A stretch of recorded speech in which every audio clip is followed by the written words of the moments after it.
aabot sa 50,000 hanggang 80,000 mga residente ang posibleng ilikas ng lokal na pamahalaan ng Albay at ng Philippine Institute of Volcanology and Seismology of PHIVOLCS kung itataas sa Alert Level 4 ang Bulkang Mayon. Kabilang dito ang mga residenteng nakatira sa loob ng 7 hanggang 8 kilometer extended danger zone sa paligid ng bulkan. Ayon sa PHIVOLCS, patuloy ang pagtaas ng seismic energy ng Bulkang Mayon.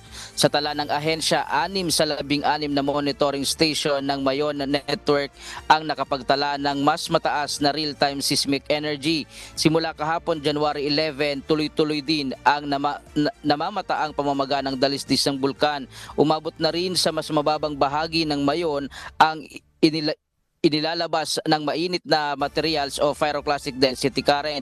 Dagdag pa ng PHIVOLCS, wala na ang dating lava dome ng bulkan at napalitan na ito ng bago. Ibig sabihin, mas mataas na ang magma sa loob ng bulkan na posibleng magdulot ng mas malakas na pagsabog sa mga susunod na araw. Sa ngayon, nagsara na ang ilang kalsada malapit sa Albay Public Safety Office upang ihanda ang mga resources tulad ng military trucks, ambulansya at iba pang sasakyang gagamitin sakaling kailangan ang agarang paglikas ng mga residente sa loob ng 7 to 8 kilometer extended danger zone.